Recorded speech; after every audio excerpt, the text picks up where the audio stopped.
Está começando mais um episódio do Horizonte Espírita, o podcast que pensa o espiritismo fora da caixa. Vem com a gente! O primeiro caso confirmado de Covid-19 no Brasil ocorreu em São Paulo, no dia 26 de janeiro de 2020.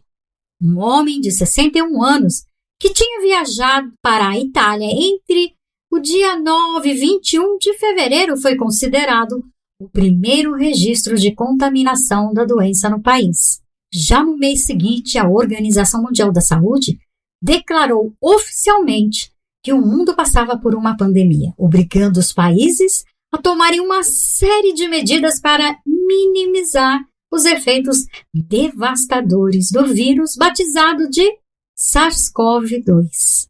Templos religiosos tiveram suas atividades imediatamente suspensas a fim de evitar o agravamento da crise, obrigando seus adeptos a adequarem seus hábitos ao que convencionou-se chamar de, entre parênteses, um novo normal. Com as casas espíritas não foi diferente. Por conta disso, muitas delas vêm se utilizando cada vez mais de meios alternativos para manter viva as atividades de estudo e de palestras de modo virtual. No entanto, alguns questionamentos acabam surgindo, né? Será mesmo que tudo pode ser feito à distância? Como ficam as atividades mediúnicas e as assistências espirituais dessas casas? Um ano sem ir à casa espírita realmente faz falta? Para ajudar nesse episódio de hoje, contaremos aqui com a presença do palestrante, escritor, enfim, divulgador e apresentador, Tiago Brito. Bem-vindo, Tiago! Oi, gente! Que legal estar aqui com vocês no Horizonte Infinito. Que bacana! Kátia, que vozeirão, menina. É um podcast de qualidade, né, gente? Com essa voz de locutora maravilhosa. Estamos aqui com essa turma toda para podermos refletir quais os reflexos da pandemia para a doutrina espírita e para o movimento espírita. Vai ser um bate-papo muito gostoso. Obrigado pelo convite. Nós é que agradecemos a tua presença aqui nessa mesa que não tem formato. E do outro lado da mesa, então, tá aqui com a gente ele, o nosso velho mais jovem, Eric Pacheco. Bem-vindo, Eric. Oi, pessoal. Então, vamos para mais um podcast. Vamos conversar sobre esse tema aí. O pai de todos. Mentira. O pai jovem, historiador e nerd, Rodrigo Farias. Pai jovem foi a primeira vez. Essa eu não tinha ouvido. Ah! Bom, não me escapou as entrelinhas da coisa. Mas é ok, valeu, obrigado, é um prazer estar aqui. Já que é o Horizonte Infinito, né, não podia deixar de ter aquele que deu o princípio do negócio que é infinito. Não sei como rola isso, mas vamos lá. Alan Pinto. Olá, muito bom estar aqui, muito bom. Nos reunimos mais uma vez, agradecendo ao Tiago Brito, porque deixa eu contar rapidinho aqui como é que foi essa história. A gente já tinha marcado fazer esse episódio falando sobre esse tema, e para quem acredita ou para quem acha que coincidências existem, na semana passada esse rapazinho me lança um vídeo falando exatamente sobre o mesmo tema. E eu falei, não, a gente não pode perder a oportunidade.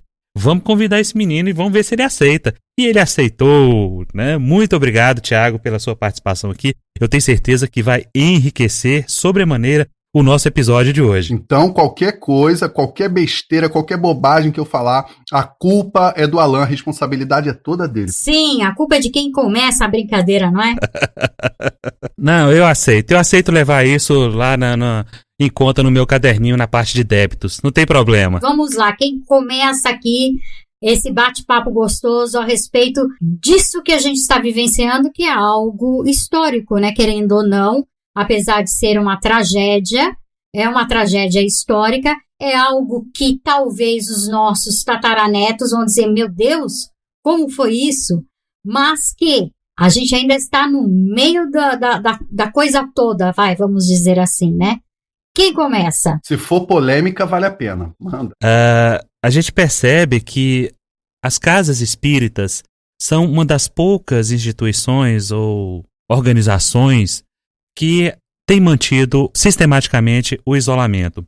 A gente vê diversas denominações, diversos templos voltando às atividades. E os espíritas são aqueles que ainda, eu não sei porquê, né, não quero aqui fazer nenhum juízo de valor, mas que buscaram manter uma alternativa fora da casa espírita.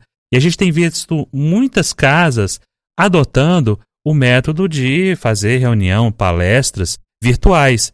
Hoje é dia da palestra, então hoje vai ser fulano de tal, que é o palestrante, vai fazer a palestra da sua casa, e as pessoas que habitualmente frequentavam aquela casa espírita passam a ter acesso a esse conteúdo, né? Então, nessa parte aí, as casas espíritas não pararam. Só que as outras partes, elas estão totalmente paralisadas. Do início da pandemia, pelo menos chegou ao nosso conhecimento, uma única casa que insistiu em ir adiante, mas recebeu tanta pancada nas redes sociais que simplesmente ele desistiu. Foi o caso lá do senhor Carlos Bacelli, lá em Uberaba, né? Ele recebeu tanta pancada que ele desistiu de ir adiante com as atividades da casa espírita dele. Pelo menos foi o único caso que eu conheço. E aí, Tiago? Rapaz, não estava sabendo. Eu não estava sabendo desse babado do Bacelli. Tá vendo, gente? Espírita também tem que ter babado para comentar. Eu acho que vale a pena a gente pensar junto, vale a pena a gente comentar. Kátia, mulher da voz bonita, é o seguinte. O vídeo que o Alan tá dizendo é um vídeo que eu joguei no Instagram e no Facebook. E, poxa vida, eu não esperava não. Deu uma viralizada, a galera baixou no WhatsApp, algumas federações espíritas estão repercutindo ele. Esse vídeo, eu que sou um cara bem sonso, eu começo dizendo o seguinte: por que será que as casas espíritas, a maioria das casas espíritas ainda não voltou ao funcionamento normal? E aí, a princípio, as pessoas acham que eu estou indignado, né? E aí elas continuam assistindo o vídeo e vem uma análise, na verdade, bem diferente. Mas eu queria antes jogar um tempero, eu queria apimentar isso aqui. É o seguinte, bom, Kardec sempre foi, na verdade, a gente fala Kardec por hábito, né? Mas a doutrina dos espíritos sempre foi uma grande aliada da ciência, não é verdade? E a minha pergunta é a seguinte: não abrir e manter o isolamento não é agir de acordo com a ciência? Mas aí a pergunta que eu quero jogar para vocês é o seguinte: e abrir a casa espírita com todos os protocolos de saúde é ir contra a ciência? O que vocês me dizem? Eu tenho uma ideia sobre isso, porque sendo professora, minha esposa... Hoje eu sou professor universitário, né? Era de ensino fundamental até 2 anos e meio atrás. E a minha esposa hoje ainda é professora aqui do município do estado do Rio. Então, tem uma questão sobre isso que eu acho interessante pelo paralelo. Claro que a circunstância de cada casa espírita varia muito. Tem casas espíritas que reúnem numa palestra 20 pessoas no salão grande, e tem aquelas que reúnem tranquilamente quase 1.000 pessoas numa palestra única, né? Eu já fui a 2 aqui. Mas eu acho que talvez o que me ocorre questionar nesse tipo de questão é o seguinte: a casa pode abrir com todos os protocolos de segurança, dependendo do seu caso particular.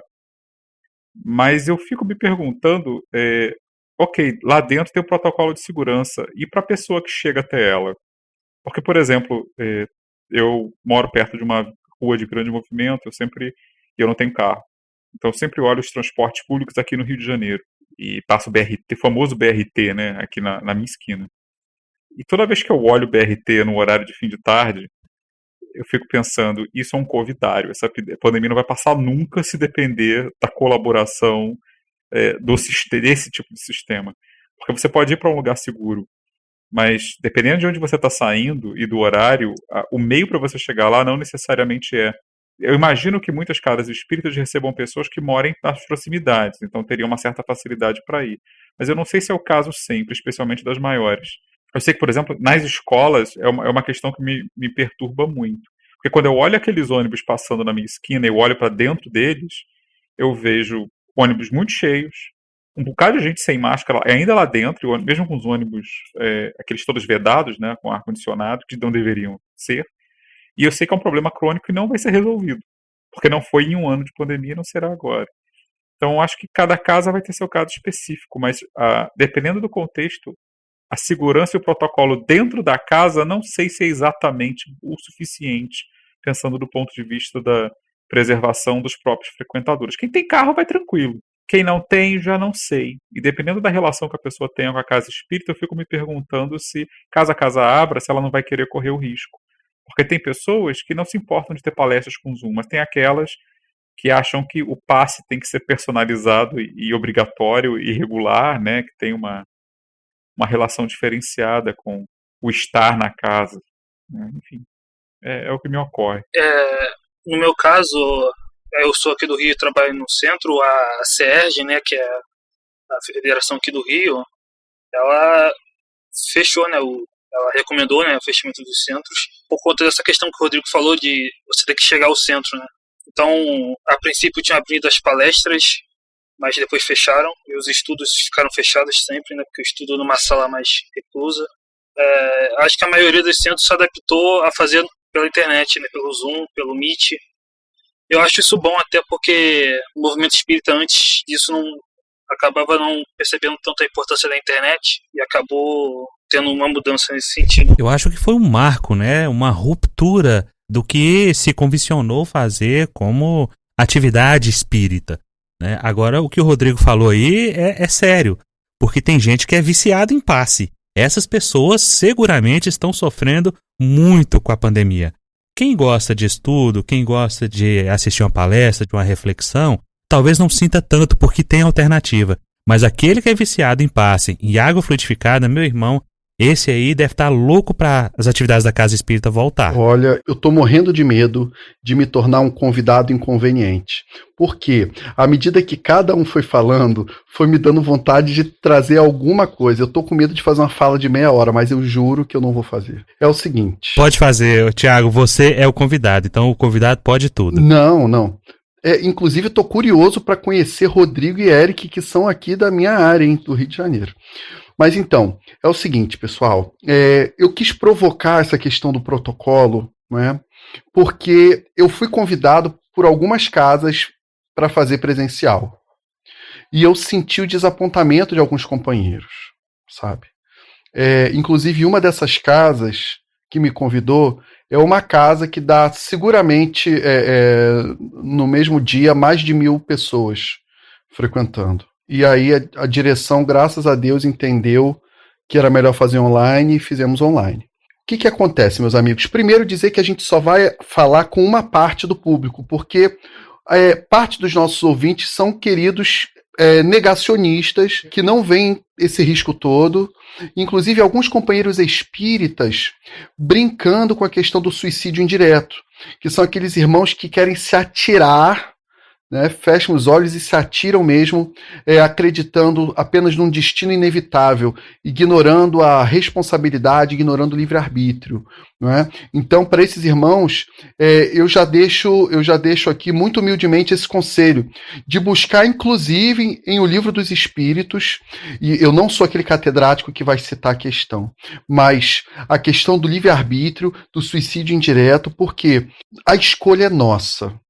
Você vai escolher se colocar mais em risco ou menos em risco. Sabemos sim que existe o planejamento encarnatório, a necessidade das provas e expiações, a necessidade de desencarnar, mas a escolha por acelerar isso, por abreviar a sua vida, é sua e a sua consciência vai te cobrar isso já já.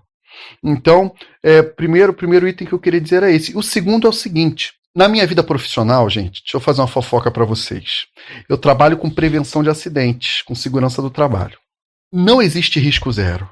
Por mais que a gente tente neutralizar o risco, eliminar o risco, é muito difícil. E com o Covid não é diferente.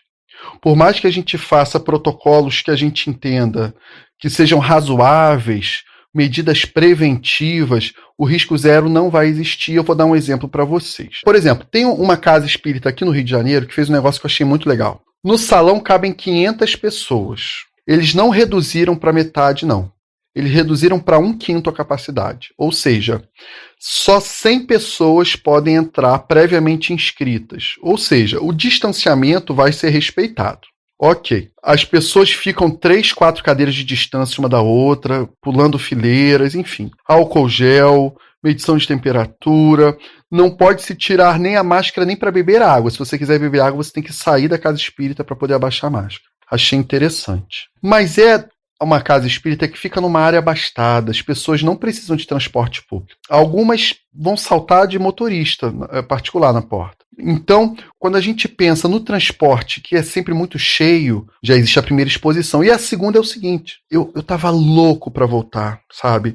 Eu tô com stand-up comedy pra estrear e tem piadas que eu preciso ensaiar. Desculpa, o stand-up comedy espírita, né? E a gente precisa testar as piadas com o público. Como fazer isso, gente, com distanciamento? Eu preciso disso. Dá pra fazer? Dá. O centro espírita que eu frequento, que eu trabalho, ele tem uma quadra poliesportiva. Eu consigo colocar 20, 30 pessoas bem espaçadas numa área aberta? Consigo. Bacana, vamos fazer? Mas aí me vem a reflexão. E na hora que chega, as pessoas não vão se falar? E na hora de sair, as pessoas não vão se aglomerar? Não vão decidir aquele afeto, aquela saudade? Não vão decidir se abraçar, entrar no mesmo carro, se confraternizar? Porque a partir do momento que ela está na calçada da casa espírita, quem vai ter gerado aquela aglomeração? Então, são outras coisas que a gente precisa refletir, porque a gente quer se enganar. A gente está louco para voltar à vida social. E a gente quer arrumar pretextos e desculpas, porque a gente não aguenta mais, né? Mas a verdade é que, no fundo, a gente vai expor todos esses irmãos aos riscos. Eu acho que a grande pergunta que se tem que fazer é: qual a necessidade disso? Qual a necessidade de realmente estarmos dentro de uma casa espírita, passando por todo aquele ritual, né? O passe, a palestra e etc, etc. Sendo que a gente pode ter substitutos a isso. Sim, a parte social é importante? Mas nesse exato momento a gente não está em condições de fazer isso. O que é atividade essencial? É um hospital. Eu estou sentindo uma dor no abdômen, uma dor no peito, eu tenho que procurar um hospital. Agora, uma casa espírita, mas aí tem o socorro espiritual. A pessoa está com obsessão, ela precisa ir à casa espírita? Não necessariamente. Então, são essas ponderações, são essas coisas que nós precisamos pensar. E aí, a grande questão é: quais são as lições que esse 1 ano, e a gente não sabe mais por quanto tempo, de não atividade na casa espírita, qual o impacto que isso tem trazido para toda a comunidade de seguidores do espiritismo? Eu acredito que nós possamos fazer um grande estudo e avaliação de como é que eram feitos os trabalhos nas casas espíritas, de como eles não vão poder mais ser por um longo período, porque em médio e longo prazo nós não vamos poder ter mais esse tipo de vida social que nós vínhamos tendo. Isso é fato. O Covid veio para ficar aí por mais pelo menos 3 anos, e ao longo desses 3 anos muda muita coisa com relação a estudo, a trabalho e a atendimento fraterno. Algumas casas aqui de São Paulo já estão modificando o formato de estudos, o formato de reuniões mediúnicas e inclusive de atendimento fraterno. Isso é muito interessante de observar, esse passo que estão dando, que a princípio era bastante cego, mas que hoje já está com uma certa estrutura ao ponto de trazer um pouco de segurança. Eu conheço uma casa aqui em São Paulo, apenas uma casa, do qual existe uma equipe, vamos dizer assim, de socorro, onde é feito o atendimento fraterno online, e essa equipe é designada a ir à casa dessa pessoa, pessoas que não podem andar de ônibus, não podem ter tido contato. Existe todo um protocolo de cuidado, mas é aquilo que o nosso convidado Tiago disse, né? Não existe risco zero, mas dentro deste mínimo, aquelas pessoas que estão em surto por conta de uma obsessão, este é o único caso que está sendo atendido, eles são recebidos e vão aonde tiver que ir. É uma equipe de mais ou menos 12 pessoas. Eu não vou citar nome aqui, porque é uma coisa mais ainda não tão propagada, ok? Mas existem canais, por exemplo, a TV e a Rádio Boa Nova, eles fizeram um conglomerado com casas espíritas para que houvesse o atendimento fraterno online e também designar algumas equipes se for necessário. Isso é bastante interessante. São mudanças e a gente precisa pensar nisso. Nós precisamos arejar as nossas mentes, porque daqui para frente tudo vai ser diferente. E bota diferente nisso, viu, Kátia? Olha, tô adorando esse bate-papo. E olha, vocês sabem que a gente acaba evoluindo tecnologicamente no meio de guerras, no meio de crises. É preciso que venha o escândalo, né? Mas ai, daquele por quem vem o escândalo. Mas a gente vê que nesses momentos de turbulência, nesses momentos de grandes tempestades, nós somos impulsionados à evolução. Né? A nossa sociedade é impulsionada à evolução. A gente é meio preguiçoso, não é? Por exemplo, a gente já podia ter se informatizado mais, a gente já podia ter se conectado mais, a gente já podia ter se libertado de certos dogmas, não é? Que é a proposta da doutrina espírita. Mas então a gente precisa desse turbilhão, desse furacão, para então a gente chacoalhar e abrir os olhos e se readaptar. Mas é exatamente isso, Tiago. É interessante porque, assim, o ser humano, ele tem essa tendência a se acomodar. Tá confortável, então não mexe muito. Tá bom assim. E aí, precisamos dessa onda para fazer a gente se mexer. Infelizmente, nós somos assim, né? Nós precisamos ser empurrado algumas vezes para que a gente possa tomar alguma ação ou alguma atitude que faça caminhar, dando a impressão de que seja mais rápido, mas não é. É o caminhar que estava indo muito devagar e que ele precisa tomar a velocidade que é normal, vamos dizer assim, ou seja, avançando um pouquinho mais. Isso eu não tenho a menor dúvida. Mas e aí? Eu citei uma casa que está fazendo atividades de assistências espirituais e atendimentos fraternos, que em algumas outras casas chamam orientações. Eu não sei como é que porque o Brasil é muito grande, né, gente? Então, cada local chama de um jeito. Mas e com vocês? O que vocês acham?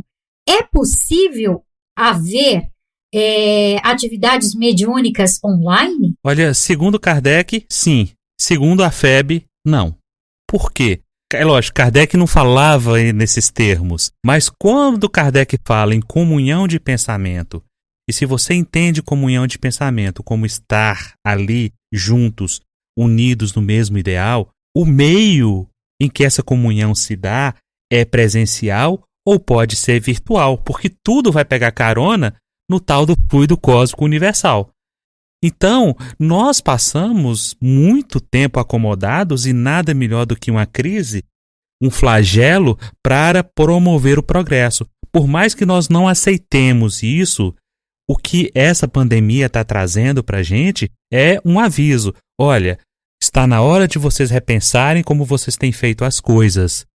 E está na hora de vocês buscarem alternativas. E são nessas alternativas que está todo mundo dando o seu jeito, fazendo com o que os limões que foram dados pela pandemia se transformem em limonada.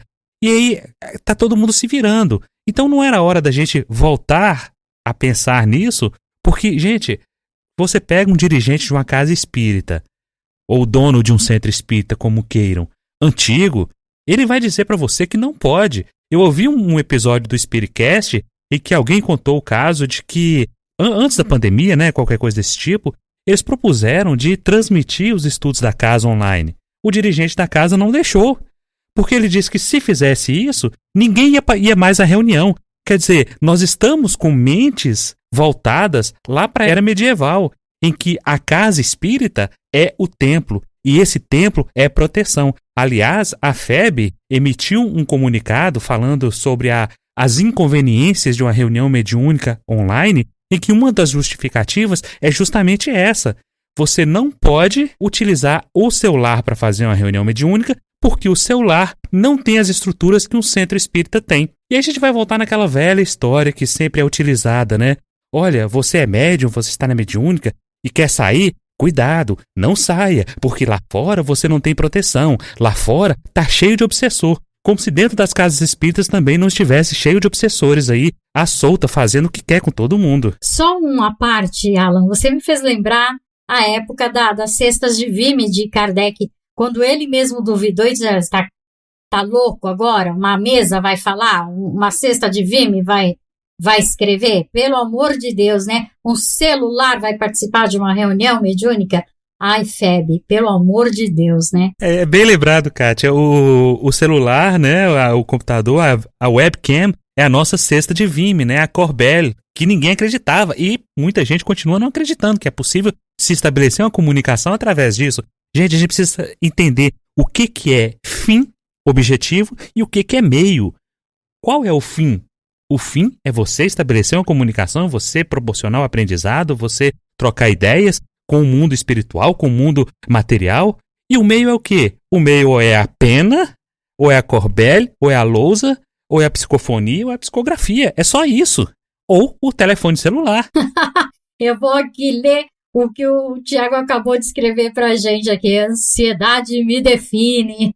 Fala aí, Tiago. Gente, eu tô me contorcendo aqui, porque vocês mexem com a minha língua. Que é o seguinte, pessoal. A verdade é que o movimento espírita brasileiro, ele trouxe uma série de adaptações. Porque ele tem uma característica marcante que é a seguinte: sofremos a grande influência do movimento católico, dos costumes católicos. Isso é inegável. Essa coisa de se reportar a casa espírita, ao centro espírita, como sendo um templo, como sendo um local especial, um local sagrado, onde ali dentro acontecem as coisas mágicas, os mistérios de Deus. Puxa vida, isso é inegável, né? Bem diferente da proposta codificada por Allan Kardec. Então isso a gente não pode negar. Eu até não vejo problemas da gente colocar um temperinho brasileiro, sabe, na nossa doutrina. Eu não vejo problema da gente temperar, adaptar, né? Você vê, o cachorro quente, vou falar de comida porque a minha alma, o meu perispírito é de gordo. Então, você vai lá nos Estados Unidos e Nova York e vai comer um pão com salsicha sem graça, e aqui no Brasil você vai comer um cachorro quente que é uma refeição, né? Então a gente vai incrementando, a gente vai temperando, bacana. E eu sou muito ecumênico, sabe? Eu vejo beleza em todas as religiões. Eu invejo o dinamismo da comunicação gospel. Aliás, eu morro de inveja de como eles são dinâmicos. Eu admiro a união dos irmãos católicos. Eu sou muito fã da simplicidade das matrizes africanas. Eu acho, inclusive, que a gente precisa aprender com todos esses movimentos religiosos. Mas a gente não pode descaracterizar a lógica espírita e a proposta de fé raciocinada. E, infelizmente, a gente descaracteriza quando a gente se torna dependente desse passe presencial, quando a gente se torna dependente de um espaço físico, quando eu vejo irmãos esquecendo a base da doutrina, sabe? Não precisa ter lido 384 livros, não precisa saber Kardec de trás para frente, não, eu estou falando do básico. E aí a gente se vê apegado a dogmas, se vê apegado a rituais, e a gente tem que ter muito cuidado, porque essa não é a proposta da fé raciocinada. Exatamente, Thiago. Eu acho que você pode tudo. Eu acho que você pode ser esotérica, eu acho que você pode ser mística, eu acho que você pode ser até supersticiosa. Você só não pode levar isso para o movimento espírita e chamar de espiritismo, sabe? Eu acho que você tem o direito de ser o que você quiser. Você tem o direito de acreditar no que você quiser, mas não tem o direito de deturpar a proposta de uma doutrina. O lance todo é o seguinte: se a gente ainda tiver apego a alguns gestos exteriores, né, essa fé exterior, por exemplo, se você se sente bem no meio de um monte de pedras, cristais, ótimo para você, isso é bom. Se você falar com imagens, né, rezar ali com imagens, com bonecos, te faz bem, que potencializa a sua fé, a sua ligação com o alto, cara, vai em frente. O importante é você conseguir se conectar. Isso nem classifica nível evolutivo, porque muita gente intelectual de fé raciocinada vai desencarnar muito pior do que esses irmãos. Agora, esses irmãos, eles podem fundar outras crenças, seitas espiritualistas com outros nomes. Agora, a gente não pode trazer isso para dentro do espiritismo e falar, olha, isso aqui, se é do bem, show, também é espiritismo. Essa é uma preocupação que é o que o movimento espírita brasileiro acabou fazendo com a doutrina. A gente está negando Kardec. A gente se pega a todo momento negando a codificação doutrinária por conta de crenças que a gente foi desenvolvendo, de novas oh meu Deus, não sei se isso é muito pesado, mas novas linhas teológicas quase. A gente vai criando, bebendo um pouquinho da fonte de outras religiões, e aí a gente vai descaracterizando, sabe? Quando você fala, puxa vida, das reuniões mediúnicas familiares, olha que maneiro. E aí você vai ter médium aí e dirigente dizendo que você não pode fazer isso na sua casa porque a sua casa não tem a proteção adequada. E aí?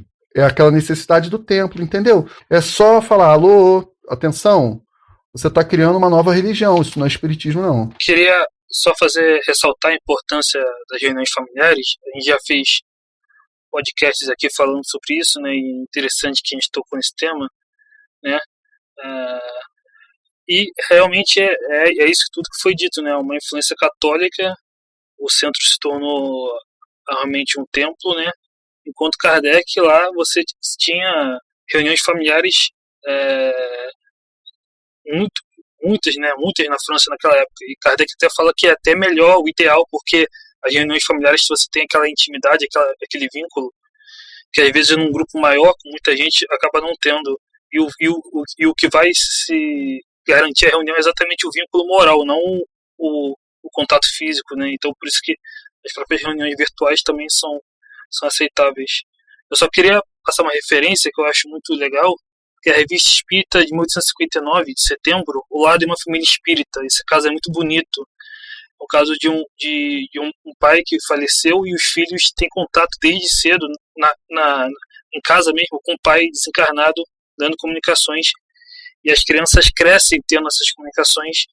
Então a mediunidade se torna algo natural para elas. Pô, Eric, o interessante disso aí, esse é um caso que eu gosto muito, porque traz muitas lições pra gente, mas olha só o que a FEB orienta no comunicado que ela fez. Eu vou ler aqui para vocês, ipsis verbis, tá lá no item 7. A mediunidade exercida no lar é um retorno às práticas superadas, pois desde muito os espíritos superiores têm ensinado que o centro espírita é o local favorável à reunião mediúnica. No templo espírita, vou colocar entre aspas aqui templo, porque é uma citação de André Luiz. No templo espírita, os instrutores desencarnados conseguem localizar recursos avançados do plano espiritual para o socorro a obsidiados e obsessores. Ou seja, é exatamente aquilo que o Tiago falou. Essa ideia do mundo católico sendo empregada dentro do próprio espiritismo. E você pode acreditar em cristais, você pode acreditar em florais de Bach, em constelações familiares, em tudo isso. Agora, trazer essas práticas para dentro da doutrina espírita é exatamente o que o senhor Gaston Lemarie fez e que acabou com o espiritismo na França. Mas é muito fácil derrubar isso. É só fazer os 3 porquês. Por quê? Tem que dar os passos assim. Por quê? Faz 3. No terceiro a pessoa vai falar, não, porque toda casa espírita é assim. E acabou a conversa. Então onde é que está o raciocínio? Onde é que está a razão, a lógica? Não está em lugar nenhum. Gente, eu adorei esses 3 porquês. Você me lembrou um amigo meu que, olha só o que ele aprontava. Ele sentava para receber o passe e aí ele entrelaçava as mãos ou ele cruzava as mãos. E aí o médium vinha assim, gente, não é para fazer não, tá? Eu acho isso não é legal. Mas aí ele entrelaçava de propósito, a médium vinha e espalmava as mãos dele, né? Abria as mãos dele sobre as pernas, né? Aí ele ia e cruzava de novo. A médium vinha novamente. É lógico, ele fazia isso de molecagem, ele era moleque novo e tal, mas dizendo o seguinte, olha o apego das pessoas às formas, né? Porque olha que interessante, a gente subestima o poder da espiritualidade superior a todo momento. A gente acha que a espiritualidade superior não vai ser capaz de talvez fluidificar uma água, colocar um elemento numa água se tiver com uma tampa de plástico, por exemplo. A gente acha que você não vai ser magnetizado ou que você não vai receber aquela energia ali animalizada através do médium se você tiver com os dedos cruzados ou com os braços cruzados. Gente, você pode estar deitado, você pode estar do avesso, você pode estar em frangalhos. Se você tiver que receber o socorro da espiritualidade superior, você vai receber de qualquer jeito. Então a gente vai criando obstáculos e subestimando o poder desses irmãos que são muito mais preparados do que a gente imagina. E aí eu vou soltar uma outra bomba aqui para vocês resolverem. Dentro dessa ritualística, dentro dessa coisa de associar a magia, né, o passe mágico. Então, vamos lá. culto do evangelho no lar. Não temos rituais, mas temos usado essa palavra, né? Culto do evangelho no lar, que seria um ritual realizado dentro de uma residência e que a partir desse ritual, essa residência passa a ter uma proteção maior, protegendo inclusive todo um quarteirão, talvez, enfim, a partir dessa prática, desse culto, a casa passa a estar protegida e com uma vibração elevada. Gente, é com vocês. Bom, vou começar aqui, eu sou a mais rápida de todos. Então eu já começo. Não, Kátia, você não é a mais rápida, você é a mais inteligente porque consegue sintetizar muito melhor do que o resto. É nada. Qualidade de espírito superior. O espírito superior sintetiza e vai direto. Eu vivo falando isso, ela não acredita. Não, é nada. Bom, culto do evangelho no lar, uma invencionice do movimento espírita brasileiro. E quem fez um esforço danado para que isso se solidificasse foi o nosso queridíssimo Emmanuel, através da caneta de Chico Xavier. Tem alguma coisa contra? Nem contra, nem a favor, muito pelo contrário. Acredito que, assim, como a gente já disse no início, todos tendo a sua fé, que faça dela o melhor proveito possível. Mas isso não é algo que a doutrina dos espíritos se ocupe. Isso é religiosismo, isso é da religião, isso é da fé de cada um.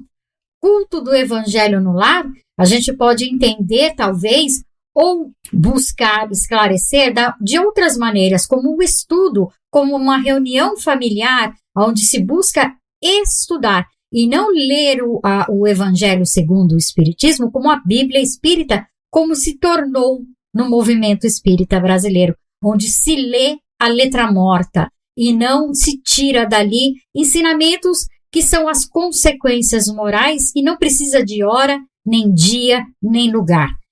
Na verdade, precisa estar na nossa mente, estar no nosso coração, estar na nossa vivência. Simples assim. O resto são perfumes, são enfeites totalmente desnecessários. Kátia, você citou o Emmanuel aí, mas tem um outro culpado também sobre essa ideia, que é o André Luiz. Em um dos livros dele, eu não me lembro se é Entre o Céu e a Terra, ele narra uma situação em que uma senhora faz o evangelho no lar, que ele chama do culto do evangelho no lar, e ela recebe na casa dela, casa quando a gente fala tijolo, parede, isso aí, né? Não no lar, na casa, uma proteção energética envolvendo tudo aquilo ali e deixando os obsessores de fora. Então, isso é o quê? O Yuval Harari vai dizer que a espécie humana, ela não é muito afeiçoada, né? Como diz, acostumada a gráficos, a tabelas, né? A dados. O que ela gosta mesmo são das histórias, são as narrativas. Uhum. Então, não tem um experimento científico, se o espiritismo é ciência, não tem um experimento em que se coloque a eficiência disso, né? Porque ninguém fez, acho que nem o próprio Kardec. Mas a narrativa, ela é muito forte. E essa historinha, porque foi André Luiz que contou e veio pelas mãos de Chico Xavier, ela passa a ser uma verdade inquestionável. Eu tenho uma edição do Evangelho segundo o Espiritismo, em que se eu não me lembro se é na primeira folha ou na última folha, existe todos os passos para que você possa fazer o culto do Evangelho no lar. Ele fala da jarra de água, que tem que ser uma jarra transparente, e que você tem que fazer a prece inicial, você tem que abrir o evangelho ou acaso, ou em sequência, e finalizar com a prece. Entendeu? Então, ele coloca tudo isso. Por quê? Porque nós também precisamos do ritual para organizar as nossas vidas. Mas aí, quando você torna o ritual algo muito mais importante, não, esse evangelho lá não valeu porque você usou uma jarra vermelha ou uma jarra de abacaxi, tipo aquela que tem na Grande Família. E aí não serve, porque está falando que é uma jarra transparente. Quando você começa a inverter essas coisas e dar mais importância à forma do que à essência, aí, meu amigo, a coisa já foi toda pro beleléu. Rodrigo, você quer falar alguma coisa? Quero, porque eu estou muito quieto. E quando eu ouço o episódio depois, eu gosto de ouvir minha voz. É verdade, Rodrigo, você está muito quieto hoje. O que aconteceu? Eu tô. Bom, primeiro assim, vocês são um bando de hereges anarquistas, vão todos para as profundas do umbral quando desencarnarem. Já antecipo. o meu lugarzinho já tá garantido, isso eu posso te dizer. Pois é, numa furna bem escura, bem lamacenta, né? Com a voz sinistra de obsessor. Bom, eu só queria dizer o seguinte. Bom, a gente tem algumas divergências, porque, como às vezes acontece, né? Eu acho que às vezes se usa religiosismo num sentido muito, muito mais negativo do que a palavra precisa ter. Mas eu concordo com o que vocês falaram. Eu mesmo, quando aprendi o culto no lar, eu aprendi num cursinho, no primeiro centro que eu frequentei. E havia realmente um cuidado muito grande com a coisa da ritualística, né? De você ter a jarra, deixa descoberto, tem que ser rigidamente naquele horário, papapá, papapá. Mas, por outro lado, uma coisa que me ocorre é o seguinte: a gente está, no mesmo programa, a gente está reclamando do culto no lar, mas também estamos reclamando da ausência de reuniões mediúnicas em casa. E dentro do espiritismo, vamos chamar assim, eu vou usar um estrangeirismo, mainstream, né, o espiritismo dominante no Brasil, provavelmente o culto no lar, o culto do evangelho no lar, ou evangelho no lar, como queira se chamar, é provavelmente a coisa mais próxima de uma reunião mediúnica que você faz em casa. Embora exista a orientação para não haver manifestações, ok, realmente existe isso, mas na prática, acho que boa parte das pessoas tem alguma historinha de culto no lar, né, de coisas que aconteceram, sensações que deram, porque na verdade é um momento que, tirando a questão de você dar passagem ou não manifestações, se você tem alguma sensibilidade mediúnica ostensiva, é um momento de concentração, é um momento de prece, é um momento de estudo, é um momento que tem um horário certo, né, é um momento de alguma disciplina para meditação sobre isso. Então, sim, tem essa questão da ritualística, da cor do jarro, se tampa ou não tampa o jarro, se abre o acaso ou não, tudo bem, pode ter. Né, e as orientações muitas vezes dadas sobre isso tendem a ser um pouco cerimoniais mesmo, né? Mas por outro lado, e eu falo isso por experiência, porque eu faço culto no lar há, sei lá, 26 anos, e assim, até eu costumo dizer que tenho a sensibilidade mediúnica de um poste, tenho historinhas de culto no lar para contar. E depois que eu casei com a Priscila, que é médium, então mais ainda. Então, assim, eu acho que tem um lado positivo no culto no lar, para não ficar só no lado da crítica, né? Que é justamente esse. É um momento, talvez seja o único momento, assim, de um espírita médio, em que você efetivamente, para além das preces pessoais, individuais, em que você se aproxima um pouco do que seria um grupo espírita à moda antiga, né? Um grupo familiar. Não vai ter manifestação, porque há orientações para isso. E eu, sinceramente, acho que, no caso do culto no lar, é mais prudente mesmo não ter. Porque nem sempre a pessoa que está fazendo o culto, necessariamente, ela tem alguma noção sobre mediunidade, estudou isso. Ela não é, preparada para isso, geralmente. Pode ser que ela tenha o conhecimento, mas o objetivo ali não é esse, ok. Mas no que diz respeito à concentração, à prece, a você dar uma higienizada na sua própria mente, né, a de repente se abrir um pouco mais para um contato mais próximo, mais facilitado com a espiritualidade superior, eu acho que o culto no lar é uma grande ideia. Né? Então, assim, poderia ser melhor, poderia se despir dessas ornamentações religiosistas, né? Para usar o termo no sentido negativo, poderia, sem dúvida nenhuma, mas eu não acho que a ideia em si seja algo ruim, não, a essência dela.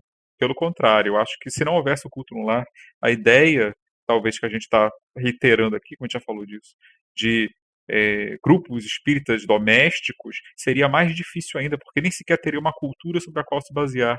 E eu acho que, pensando no longo prazo, o culto no lar é justamente essa possibilidade de, no futuro, fazer esse modelo melhorar. Mas a base já existe. Muito bem. Sobre o evangelho no lar, acredito que, exatamente como o Rodrigo falou, é a coisa mais próxima, mas talvez surgiu exatamente por isso, né, para ser uma forma de fazer com que as pessoas tenham um contato com o espiritismo em casa, mas sem a prática da mediunidade, né. Então, talvez tenha surgido exatamente isso, para tirar a mediunidade em casa, mas colocando outra coisa no lugar, vamos dizer assim. E se você vê os próprios médiuns famosos, isso é uma coisa que eu não consigo entender muito, por exemplo, o Chico, o próprio Divaldo, eles mesmos psicografam em casa. Muitas das vezes o Chico psicografava em casa, muitas vezes ele psicografou no próprio Pinga Fogo, programa que ele participou.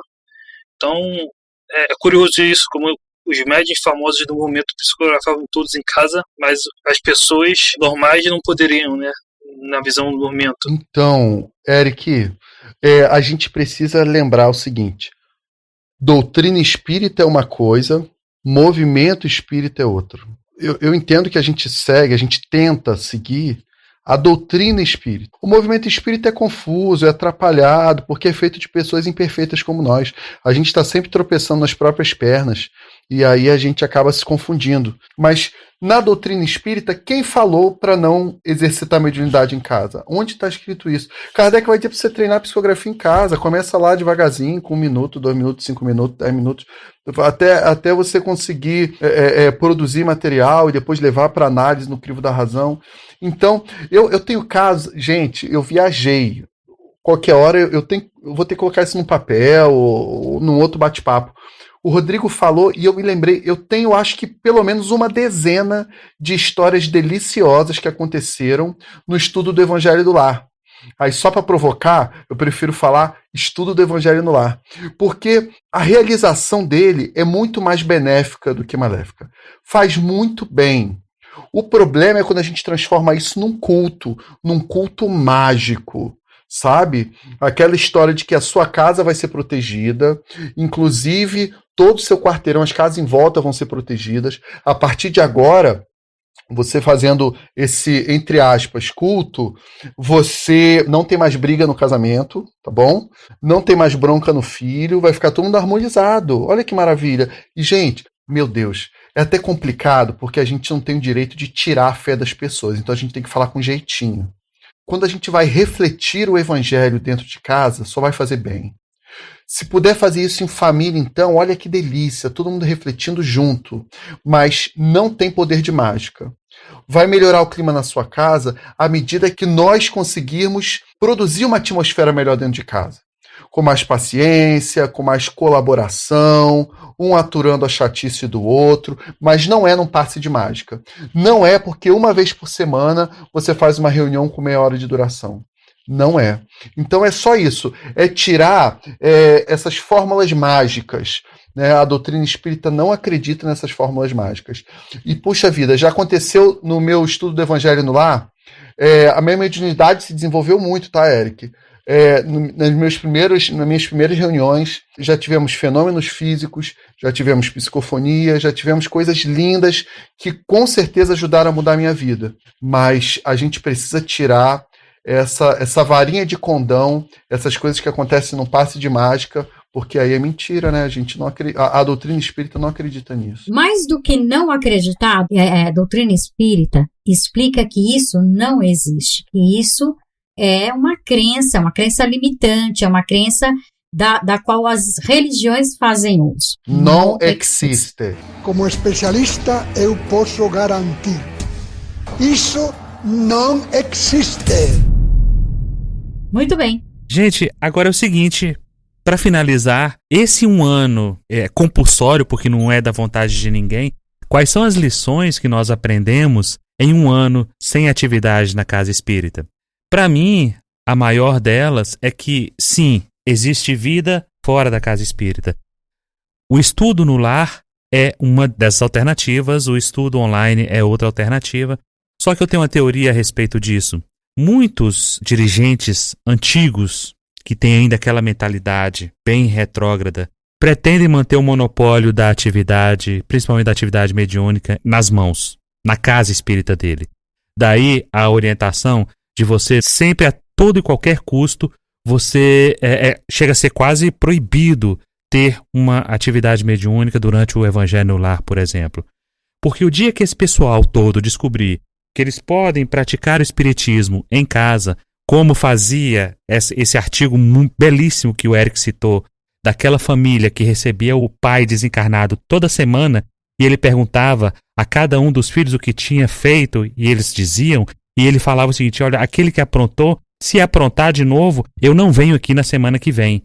Se as pessoas começarem a perceber que é possível se fazer isso, aí acaba todo o monopólio, aí acaba todo o encanto, aí acaba todo o poder, porque a gente está falando aqui de um projeto de poder exercido dentro das casas espíritas.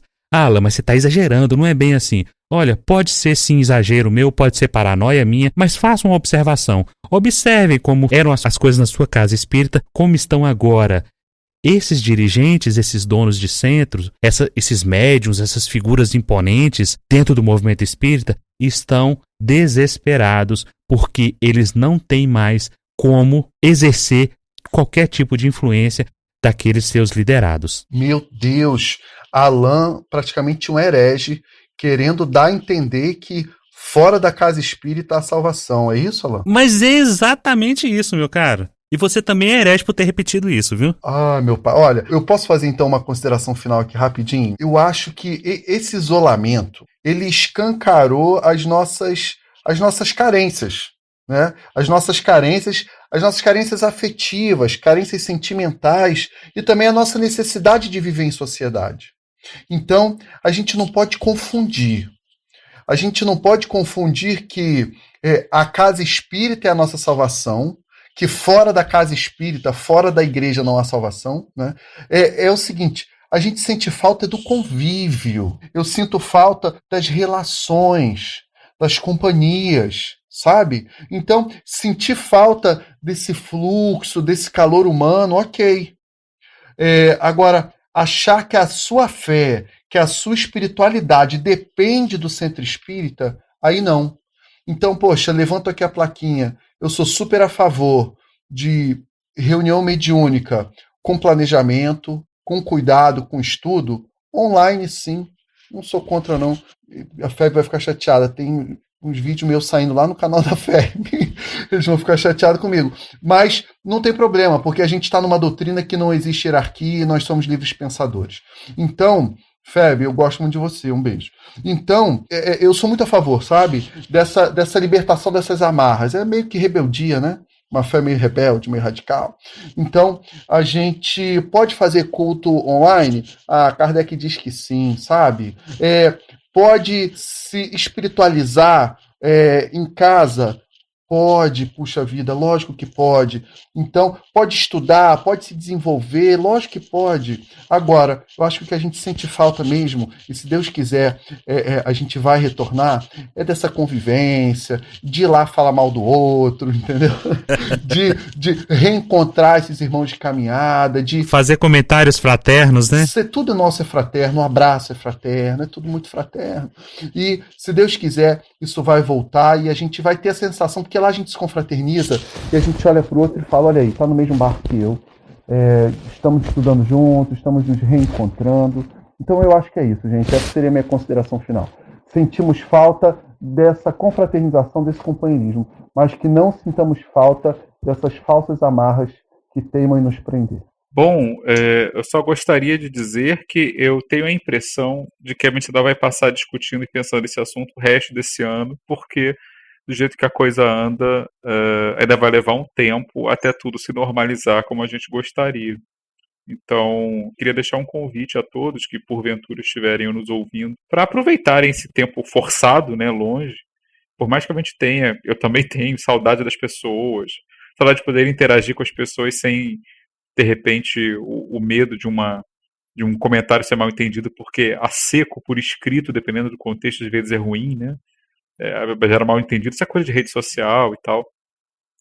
Mas assim, a gente possa aproveitar esse tempo para explorar mais possibilidades, né? Ouvir podcasts, por exemplo, descobrir canais interessantes para ver de vez em quando, ter contato, de repente, com produções, eventos que estão sendo feitos de outras casas que não a nossa, fazer intercâmbios, né? No episódio passado eu descobri que um dos nossos convidados, Rodolfo, conhecia um colega meu, né, que eu conheço há anos e que tem um centro perto da minha casa, né, o Rodolfo lá em Rondônia e meu colega aqui no Rio de Janeiro.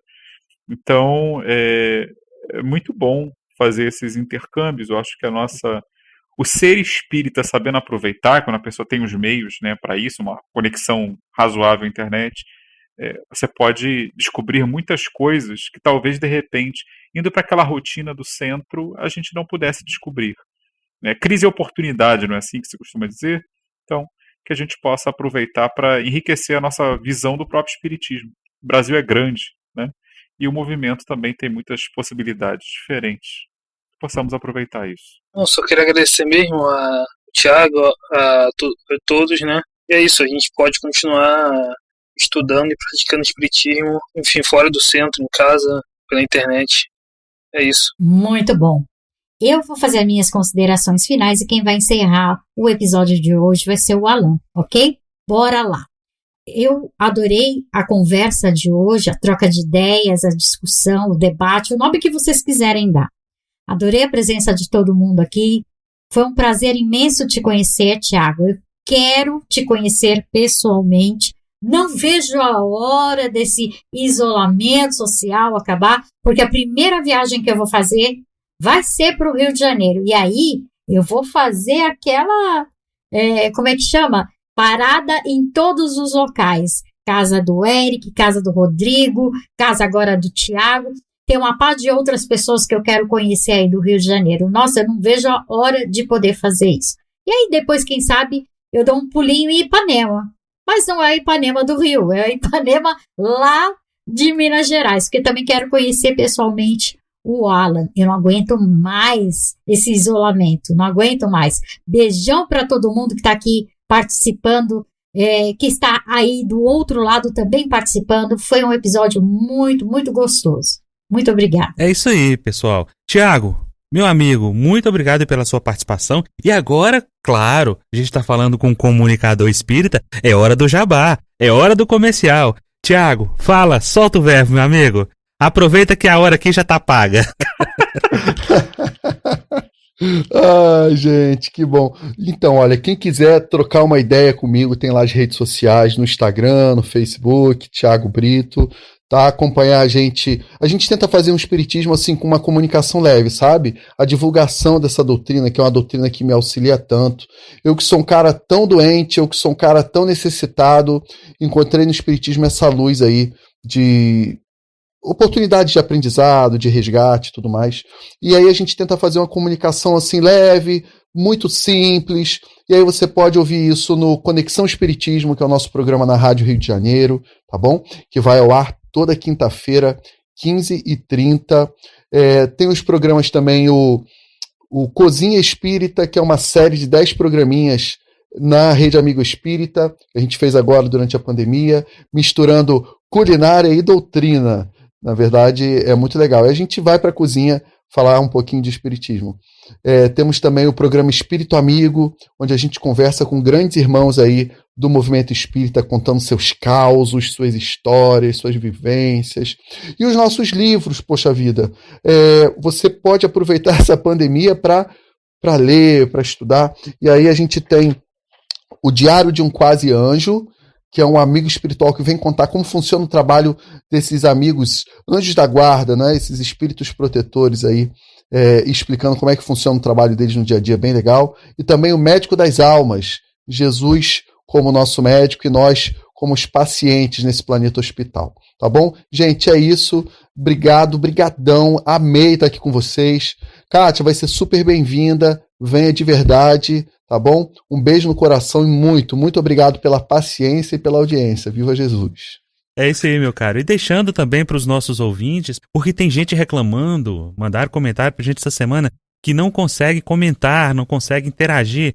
Gente, nós temos as nossas redes sociais lá no Instagram, nós temos o Horizonte Espírita, nós temos o nosso site, onde você pode encontrar os nossos episódios, você pode encontrar alguns artigos escritos por outras pessoas, por nós também. Lá, em cada episódio, vocês têm a área de comentário e vocês podem comentar. Nós temos o nosso grupo no Telegram. Procura lá no Instagram nosso. Tem todas as redes sociais no nosso site. Lá no Instagram, no link da bio, você vai lá e encontra um link para você se inscrever no nosso grupo do Telegram. E é um bate-papo, uma interação muito gostosa. E precisamos demais da participação de vocês, sugerindo temas, dizendo o que achou, o que não gostou, o que não gostou. Eu, particularmente, eu gosto principalmente das críticas. São com as críticas que nós crescemos. Os elogios são bons? Claro, mas a gente não pode achar que ele é o nosso alimento. O nosso alimento é crítica. Porque se ninguém falar mal, como é que a gente vai saber o que precisa ser corrigido? Não é isso? É isso aí, minha gente. Até a próxima. Fiquem em paz. Tem gente também que reclamou que, olha, eu não gosto desse Fique em Paz, porque depois que você solta tanto de bomba na cabeça da gente, é impossível ficar em paz. Mas é o desejo de todo o coração nosso. Fiquem em paz e até a próxima. É isso aí. Visite o nosso portal para ouvir outros episódios e conhecer os demais podcasts através do horizonteinfinito.com.br.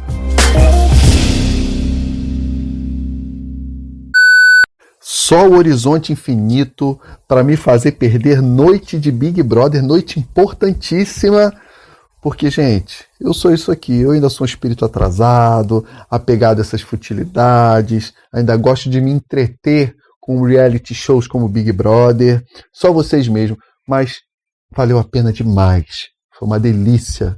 Obrigado, Espiritismo, obrigado, Movimento Espírita, e obrigado a vocês. Agora, partiu maratonar Horizonte Infinito. Valeu. Gente, pode parar de gravar aqui? Pode parar.